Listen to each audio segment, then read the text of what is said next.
vidimo, da je vlada precej razglašen orkester, zamrznjeni Janković pa ogroža koalicijo. Ob tem se sprašujemo, zakaj se gospod Janković znova odloča ali bi kandidiral za predsednika Pozitivne Slovenije, torej zakaj vrnitev Jankovića ali vrnitev odpisanega. Zagotovo bi kot predsednik Pozitivne Slovenije imel večji vpliv na proračun in večji vpliv na odločanje poslancev Pozitivne Slovenije in tudi zaradi tega razmišlja o tej možnosti. Lahko je to tudi reklamna poteza za Alenko Bratušek ali pa strašenje koalicijskih partnerjev, da bi morda pri tem več dosegel za mesto Ljubljana, ker napoveduje sestanke z vlado. Morda bi pa lahko bil tudi to povod za razpad koalicije, seveda, če si koalicija to želi in bi to bil najbolj eleganten način, kako bi vladna koalicija razpadla. Ampak prepustimo to jeseni, to so samo naši komentarji ali naša ugibanja. Sicer pa ocenjujemo, da koalicija deluje preveč neoglašeno, torej preveč je nesoglasij. Že na začetku sem opozarjala, da bo zagotovo slabo za koalicijo to, da predsednik SD-ja Lukšič ni v vladi, zato pogosto po svoje komentira vladno dogajanje. Še posebej je to izstopalo v času, ko se je odločalo, katera podjetja bo vlada prodajala. Takrat je izgledalo, kot da SD oziroma predsednik SD-ja nima nobenih informacij in vlada dela mimo njega. Takšne poteze zagotovo niso v prid delovanja vlade. Potem slišimo tudi, da se v ospredja postavljajo kadrovanja, javna polemika med Lukšičem in Virantom. Včeraj se je s svojimi kadrovskimi predlogi oglasil tudi predsednik oziroma zamrznjeni Zoran Janković.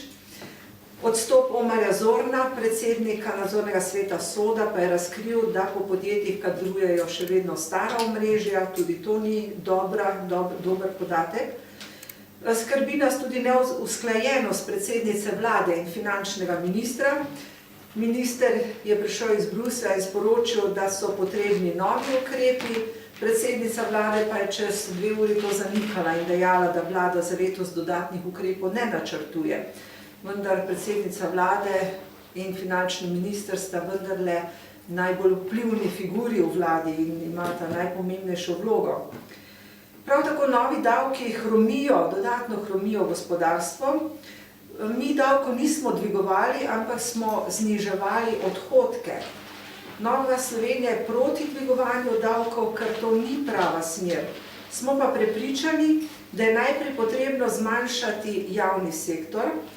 Zmanjšamo ga lahko tako, da poenostavimo administrativne postopke in na ta način potrebujemo tudi manj zaposlenih. Vlada pa na tem področju ni naredila nič. Vemo, da dvigovanje davkov tudi ni prava smer, to so dokazale že nekatere države, kot so Španija, Romunija, Hrvaška, in se zaradi zvišanja davkov niso izvlekle iz težav, prej obratno, novi davki samo bolj hromijo gospodarstvo. Potrebni so bolj odločni koraki pri reševanju bančnega sektorja. Vemo, da prenosa slabih terjatev še vedno ni.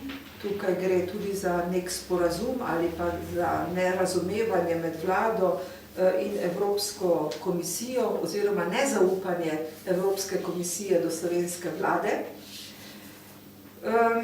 V Novi Sloveniji pa smo tudi zaskrbljeni nad nekaterimi izjavami slovenskih politikov, predvsem z levice, ki vidijo sovražnika Slovenije v Evropski uniji, v evropskih inštitucijah.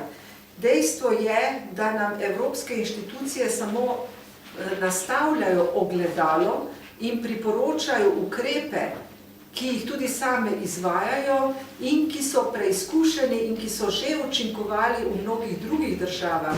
Poglejmo države, kot so Latvija, Estonija, Litva ali Češka in Slovaška, ki so bile tudi strani evropskih inštitucij pohvaljene, ker izvajajo primirne ukrepe. V Sloveniji imamo sicer ukrepe zapisane, delamo pa velikokrat prav v nasprotni smeri. In če vemo, da je Nemčija najbolj zanesljiv in največji gospodarski partner Slovenije, se zelo čudimo tistim, ki menijo, da je Angela Merkel sovražnica Slovenije oziroma da priporoča nesprejemljive ukrepe. To nikakor ni res.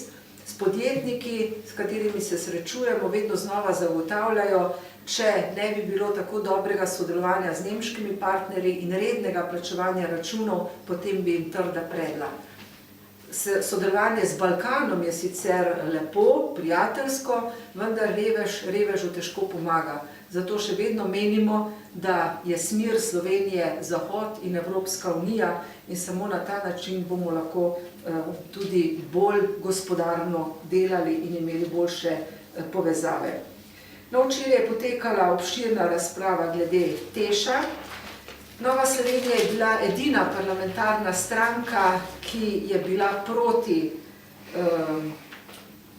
torej, ko smo dajali poroštvo države za TEŠ, smo bili edini proti, ker menimo, da je vodenje tega projekta popolnoma netransparentno, nerentabilno in ne vemo, kako se bo ta projekt končal.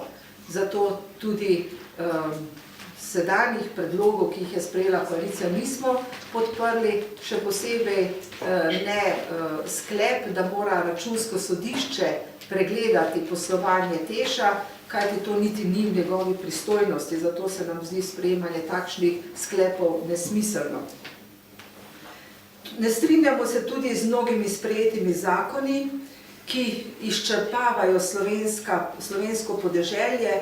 Tako je bil sprejet zakon o gozdovih, pri katerem se v Novi Sloveniji ne strinjamo s prevoznicami za kmete, za zasebnike, ki prevažajo les iz svojega gozda za lastne potrebe, pri tem pa je lahko največji obseg debla 10 cm, zdi se nam takšni ukrepi se nam zdijo nesmiselni in kmetje bo imeli samo nove dodatne administrativne ukrepe, pa tudi kazni niso primerne teži prekrška, so daleč previsoke.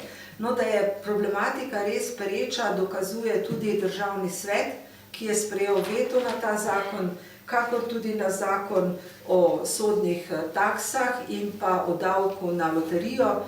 V Novi Sloveniji smo bili proti vsem tem trem davkom, ker mislimo, da niso dobri, upravičeni in ne bodo pozitivno vplivali na državljane. Menimo tudi, da ta vlada dela mnoge ukrepe proti slovenskemu podeželju, proti malemu gospodarstvu in proti kmetom.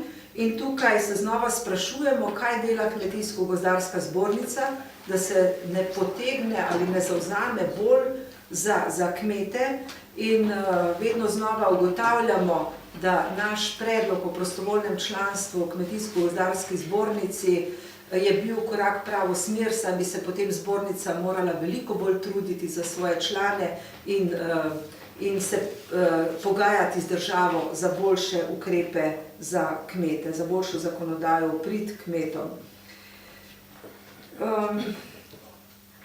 No, naj se dotaknem samo še, no, pri tem menimo tudi, da minister Židan ni opravil svoje naloge, kajti ves čas poudarja, kako pomembna je samooskrba v Sloveniji, ampak s takimi ukrepi, s povečanjem katastrskega dohodka, s povečanjem davka na nepremičnine, zakonom o gozdovih, vse to so ukrepi, ki so proti slovenskemu kmetu in bojim se, da slovenski kmetje v prihodnosti ne bodo imeli svojih naslednikov, kajti slišijo se že klici mladih, ki bi prevzeli kmetije, pa se bojijo novih velikih davkov in pravijo, da ne bodo delali samo za državo. Zato se bojim, da bo slovensko kmetijstvo tudi zaradi tega v prihodnosti še bolj ogroženo.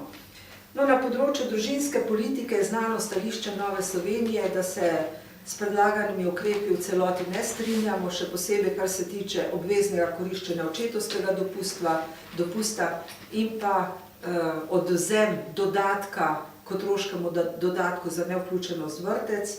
Menimo, da so to ukrepi, ki ne bodo prinesli državi velikih prihrankov, javnost je proti temu in ne vemo, zakaj bi v tem času moralo ministrstvo razburjati državljane, ko pa ima veliko nerešenih problemov. Vsi vemo, da se odločbe za sredstva iz države za socialno pomoč ali pa za štipendije zelo počasi rešujejo, še posebej pritožbe nekaj mesecev, torej da imajo na ministrstvu ogromno dela z nerešenimi zadevami, zato se nam zdi nepotrebno, da razburjajo državljane z nekimi vsiljenimi ukrepi, ki jim državljani niso naklonjeni.